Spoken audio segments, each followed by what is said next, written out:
அதாவதுங்கய்யா, சீப்பான தரம் தாழ்ந்த உணர்ச்சிகளை உங்களை ருசிக்க வைப்பதன் மூலமாக உங்களுடைய ரசனை மற்றும் உங்கள் வாழ்க்கையின் போக்கு இந்த ரெண்டையுமே அழிக்கின்ற செயல்களை கொடூரமாக சில ஊடகங்கள் செய்து கொண்டே இருக்கின்றது. மிக கொடூரமாக.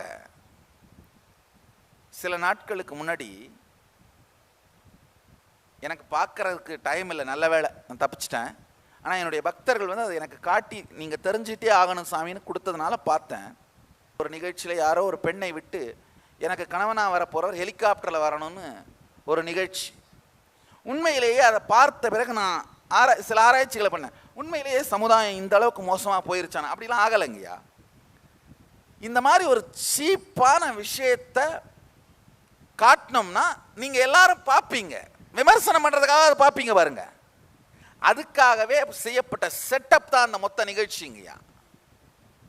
அதாவது இது உங்கள் மீதும் இளைய தலைமுறை மீதும் ஏற்படுத்துகிற தாக்கத்தை பற்றி கவலைப்படாமல் டிஆர்பிங்கிற ஒரே விஷயத்துக்காக என்ன வேசித்தனத்தை வேண்டுமானாலும் செய்வோம். ஆனால் இந்த தாட் கரண்ட் எல்லாம் உள்வாங்கிறதுனால அழிவது நீங்கள் தான்.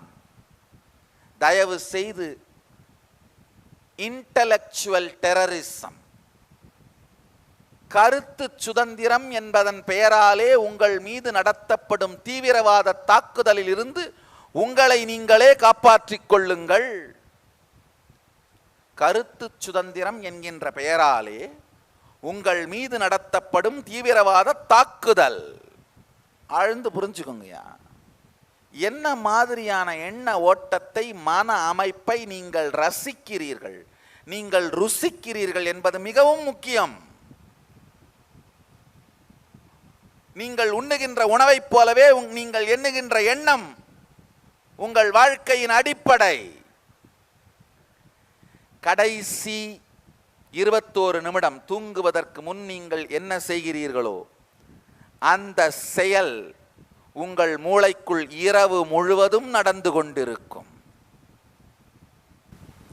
தூங்குறதுக்கு முன்னாடி இந்த தருத்திரத்தை பார்த்துட்டு படுத்தீங்கன்னா இந்த தருத்திரத்தோடையே தூங்குவீங்கய்யா.